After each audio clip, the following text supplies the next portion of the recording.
अस्सलाम वालेकुम students, I am miss Sobia here. I am here to teach you science.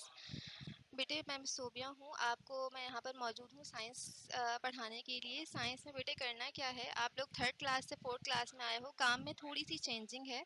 काम में चेंजिंग ये है कि पहले मैं आप लोगों को बता दूँ कि आप लोग अपना कॉपी वर्क किस तरह से मेंटेन करेंगे। First I tell you how to maintain your copy. तो बेटा पहले आप लोगों ने करना ये है कि साइंस की कॉपी कुछ इस तरह से है कि आप इंटरलीफ पेजेस हैं उसके, मींस कि आपका एक पेज ब्लैंक होगा और एक पेज एक लाइनिंग वाला पेज होगा। तो एक ब्लैंक पेज जो आपका होगा वो होता है आपके डायग्राम के लिए या आपके इंडेक्स वगैरह के लिए। आप उसमें कोई काम नहीं करते, मेनली जो होता है वो डायग्राम के लिए होता है। अच्छा, तो आपने पहला काम क्या करना है अपनी कॉपी में, जो आपका आज होमवर्क भी होगा इस लेक्चर के बाद, जो आप लोगों ने अपने घर पर बैठकर करना है, वो ये करना है कि आप लोग पहले इंडेक्स का जो पेज है वो आपकी कॉपी में बना हुआ है, इंडेक्स को आप टच नहीं करेंगे। इंडेक्स के बाद जो आपका पेज आएगा वो आपका चाहे ब्लैंक पेज आए या लाइनिंग वाला पेज आए। वैसे तो आपका लाइनिंग वाला पेज आएगा, उसमें आपने टाइटल बनाना है first term has been started. और उसके बाद उसके ही जो नेक्स्ट पेज जो आएगा, चाहे वो लाइनिंग वाला हो चाहे ब्लैंक पेज हो, आपने उस पर आपका चैप्टर का टाइटल बनाना है। बेटे आपके बुक का जो सेकंड चैप्टर है, दोबारा सुनिए, आपकी बुक का जो सेकंड चैप्टर है फूड एंड बैलेंस डाइट, वो होगा आपकी कॉपी का फर्स्ट टर्म का फर्स्ट चैप्टर। आपने सेकंड पेज पर पेज नंबर 11 बुक के आपके पेज नंबर 11 पर सेकंड चैप्टर स्टार्ट है फूड एंड बैलेंस डाइट, इसका आप टाइटल बनाएंगे और इसकी ही हम रीडिंग करेंगे आज। Unit number 2 food and balance diet, page number 11 देखें आप लोग अपनी अपनी बुक्स में। बेटा food and balance diet, food क्या है, फूड हम कहते हैं ग़िज़ा को, ठीक है, ग़िज़ा को हम फूड कहते हैं। और बैलेंस डाइट से हम क्या एक्सपेक्ट करते हैं बेटा, बैलेंस आपको पता है किसी भी चीज़ का आपकी लाइफ में बैलेंस में होना बहुत ज़रूरी है, चाहे वो कोई भी चीज़ हो। इसी तरह जो खाना आप खाते हैं उसका भी बैलेंस में होना बहुत ज़रूरी है। अगर आप ओवर ईटिंग करने लगेंगे तो आप कैसे हो जाएंगे, ओबेसिटी आपको आगे घेरेगी, मतलब कि आप मोटे हो जाएंगे। उसके अलावा भी डिफरेंट बीमारियां होंगी। और अगर आप कम खाना खाएंगे तो वो भी आपकी सेहत के लिए अच्छा नहीं है कि आप उससे डिफरेंट न्यूट्रिशन की कमी का शिकार हो जाएंगे। इसीलिए बैलेंस डाइट का मीन्स कि फूड का एक प्रॉपर अमाउंट में होना ज़रूरी है, ना बहुत ज़्यादा और ना ही बहुत कम। ये था आपका चैप्टर का थोड़ा सा इंट्रोडक्शन। अब आ जाते हैं बेटा आपकी बुक की फर्स्ट लाइन पर, जो है फूड इज़ इम्पॉर्टेंट। फूड हमारे लिए ज़रूरी है। फूड हमारे लिए किस तरह से ज़रूरी है बेटे, food gives us the energy. Food हमें क्या करता है, एनर्जी प्रोवाइड करता है। फूड का जो मेन पर्पज़ है वो है एनर्जी प्रोवाइड करना। अब फूड जब हमें एनर्जी प्रोवाइड करता है तो एनर्जी बेसिकली क्या है, एनर्जी की जो सिंपल डेफिनेशन है वो कहलाती है energy is the ability to do work. Energy हमें किसी भी काम करने की एक सलाहियत जो हमें प्रोवाइड होती है वो किसकी वजह से आती है, एनर्जी की वजह से आती है। अच्छा, फूड हमें एनर्जी देता है टू वर्क एंड प्ले, हमें कोई भी काम करने के लिए, खेलने कूदने के लिए।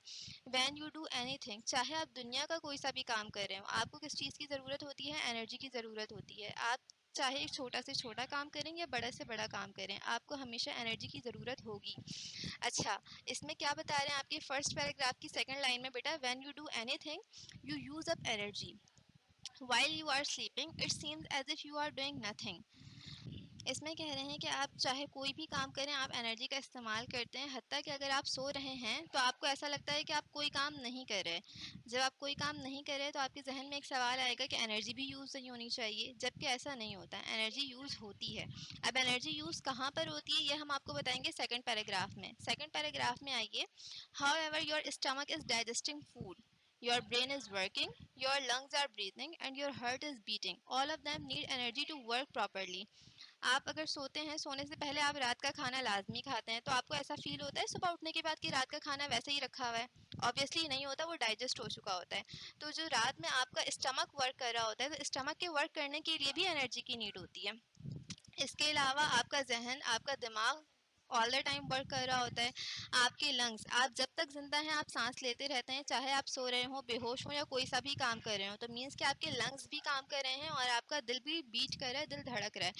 तो ये इन सारी, अगर आप सो रहे हैं, बज़ाहिर आप कोई काम नहीं कर रहे, लेकिन तब भी आपके अंदर बहुत सारे काम हो रहे हैं, इंटरनली फंक्शंस परफॉर्म हो रहे हैं। किस तरह से, आपका स्टमक आपका फूड डाइजेस्ट कर रहा है, आपका दिमाग काम कर रहा है, आपके फेफड़े सांस ले रहे हैं, आपका दिल धड़क रहा है। इन सारी चीज़ों के फंक्शंस के परफॉर्म करने के लिए भी आपको एनर्जी की ज़रूरत होती है। अगर एनर्जी कम होगी तो आपके इंटरनली फंक्शंस डिस्टर्ब होंगे, और एनर्जी अगर ख़त्म हो जाएगी तो अल्टीमेटली डेथ हो जाती है। अच्छा, all foods have different food values. यहाँ पर मैं आपको बताऊँ कि यहाँ पर क्या बता रहे हैं आपकी बुक में कि जो डिफरेंट फूड्स आप खाते हैं, इनकी डिफरेंट फूड वैल्यूज़ होती हैं। मतलब ये अलग-अलग तरीके के फूड होते हैं, सारे के सारे एक ही किस्म के नहीं होते।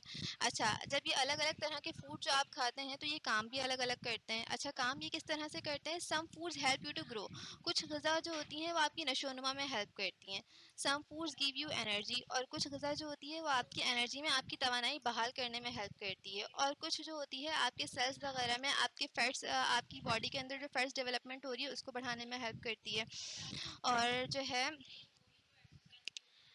अच्छा, अब अगर थर्ड पैराग्राफ की रीडिंग में कर दूँ, all foods have different food values. तमाम फूड की डिफरेंट अलग-अलग फूड वैल्यूज़ होती हैं। Some foods help you to grow, कुछ फूड आपको नशोनुमा में मदद देते हैं। Some foods give you energy, कुछ ग़िज़ा जो होती है आपकी तवानाई बहाल करती है। Other foods build up the fats in your body. Fats कहते हैं आपके जिस्म में जो चर्बी जमा हो जाती है उसे फैट्स कहा जाता है। तो कुछ ग़िज़ा जो होती है आपकी बॉडी में फैट्स बनाती है। अच्छा, कुछ हद तक ये फैट्स भी ज़रूरी हैं आपकी बॉडी में। Some foods help to build up particular cells. अच्छा, और कुछ जो होते हैं वो आपकी बॉडी में सेल्स बनाते हैं। सेल्स आपको पता है आपकी ज़िंदगी का बेसिक यूनिट है। आपकी पूरी बॉडी सेल्स पर मुश्तमिल है, मतलब कि सेल्स से मिलकर बनी है। Some foods help your body to fight against germs and prevent infections. आपको पता है आपकी बॉडी के अंदर बहुत सारे जर्म्स मौजूद होते हैं, हर वक्त मौजूद होते हैं, चाहे आप कितने ही सैनिटाइजर्स यूज़ कर लें या कुछ भी कर लें, 1.1% भी आपकी बॉडी में जर्म मौजूद होगा। तो जब आप जो फॉर एग्जांपल अगर आप कहीं बाहर का खाना खाते हैं, तो बाहर का खाना खाते ही आपको पता है कि उसमें जर्म्स मौजूद होते हैं, तो क्या आप फ़ौरन बीमार हो जाते हैं? नहीं, ऐसा नहीं होता। आपकी बॉडी के अंदर कुछ ऐसी एबिलिटीज़ मौजूद हैं कि वो इन जर्म से कुछ हद तक लड़ती हैं। अच्छा, अब लड़ने के लिए भी ग़िज़ा क्या करता है? ग़िज़ा लड़ने में भी हेल्प देती है उन जर्म से, एंड प्रिवेंट इन्फेक्शंस, और जो छोटे-छोटे इन्फेक्शंस आपकी बॉडी के अंदर हो जाते हैं उनको भी ख़त्म करती है। इसमें बता रहे हैं बेटा, if you eat only one kind of food, अगर आप एक ही तरह की ग़िज़ा खाएँगे, it can not do all these jobs, तो ये सारा का सारा काम नहीं कर सकेगी। आपकी बॉडी में मुख्तलिफ़ तरह के काम हो रहे हैं, अगर आप एक तरह की ग़िज़ा खाएँगे तो काम भी एक ही तरह का होगा, सारे काम नहीं होंगे। So you need to a variety of food, तो आपको ज़रूरत क्या है कि आप मुख्तलिफ़ तरह की ग़िज़ा खाएँ, to get all the nutrients, ताकि आपको वो सारी चीज़ें मिल जाएँ जिसकी आपको ज़रूरत है। When you eat all the proper foods, we say you have a balanced diet. A balanced diet keeps you healthy. अगर आप तमाम तरह के ग़िज़ा खाएंगे, प्रॉपर ग़िज़ा लेंगे, तो हम ये क्या कहते हैं कि ये आपका एक बैलेंस डाइट है, क्योंकि इससे आपकी तमाम न्यूट्रिशनल वैल्यू कंप्लीट हो रही है और आपकी बॉडी को जिस चीज़ की ज़रूरत है वो उसे मिल रही है। तो आप बैलेंस डाइट आपको क्या रखता है? बैलेंस डाइट बेटा आपको हेल्दी रखता है। इस चैप्टर की रीडिंग फ़िलहाल हम इतनी ही रखेंगे। चैप्टर का ओवरव्यू मैं थोड़ा सा दोबारा दे दूँ। Food and balance diet chapter मैंने आपको समझाया। फूड कहते हैं ग़िज़ा को, बैलेंस डाइट कहते हैं फूड का एक प्रॉपर अमाउंट में होना, ना बहुत ज़्यादा ना बहुत कम। फूड का मेन पर्पस जो है वो होता है, वो आपको एनर्जी प्रोवाइड करता है। आप कोई भी काम करें आपको एनर्जी की ज़रूरत होती है। आपकी बुक में ये बात आपको बताई गई कि अगर आप सो भी रहे हैं, अगर आप कोई काम नहीं भी कर रहे, तो भी आपको एनर्जी की ज़रूरत है, क्योंकि आपकी बॉडी के अंदर इंटरनली बहुत सारे फंक्शंस परफॉर्म हो रहे हैं। और वो कौन-कौन से हैं? जैसे कि आपका स्टमक, आपका मैदा, आपकी ग़िज़ा, आपका फूड डाइजेस्ट कर रहा है, आपका दिमाग मुस्तकिल तौर पर काम कर रहा है, आपके जो फेफड़े हैं वो सांस ले रहे हैं, और आपका दिल ऑल द टाइम बीट कर रहा है, धड़क रहा है। ठीक है। अच्छा, जो नेक्स्ट बात जो बताई गई आपकी बुक में, वो ये बात बताई गई कि इस ग़िज़ा जो होती है वो एक ही तरह की नहीं होती, ग़िज़ा मुख्तलिफ़ तरह की होती है, और उन मुख्तलिफ़ तरह की ग़िज़ा जो है वो मुख्तलिफ़ तरह के काम करती है। कुछ जो है आपको बड़ा करने में हेल्प करती है, कुछ आपको एनर्जी प्रोवाइड करती है, और भी बहुत सारे काम हैं। तो अगर आप एक ही तरह की ग़िज़ा लेंगे तो वो एक ही काम करेगा, इसीलिए ज़रूरी क्या है कि आप मुख्तलिफ़ किस्म की ग़िज़ा लें और एक प्रॉपर अमाउंट में लें। और जो मुख्तलिफ़ किस्म की ग़िज़ा लेंगे और प्रॉपर अमाउंट में लेंगे, तो ये क्या कहलाता है? आपका बैलेंस डाइट कहलाता है, और आप बैलेंस डाइट मेंटेन रखने की वजह से हेल्दी रहते हैं। आपका लेक्चर जो है वो यहाँ पर एंड होता है। दोबारा आप काम सुन लें बेटा। आपका काम अभी घर पर ये है कि जो रीडिंग मैंने करवाई है उसको आप देखेंगे, उसको पढ़ेंगे, सुनेंगे, और इसके अलावा जो दूसरा काम आपको मैंने कॉपी वर्क बताया है कि आपने first time has been started का टाइटल बनाना है, फूड एंड बैलेंस डाइट का टाइटल बनाना है। ये दोनों काम आप करके रखेंगे। फिर नेक्स्ट क्लास में आगे बढ़ते हैं इंशाल्लाह। Thank you.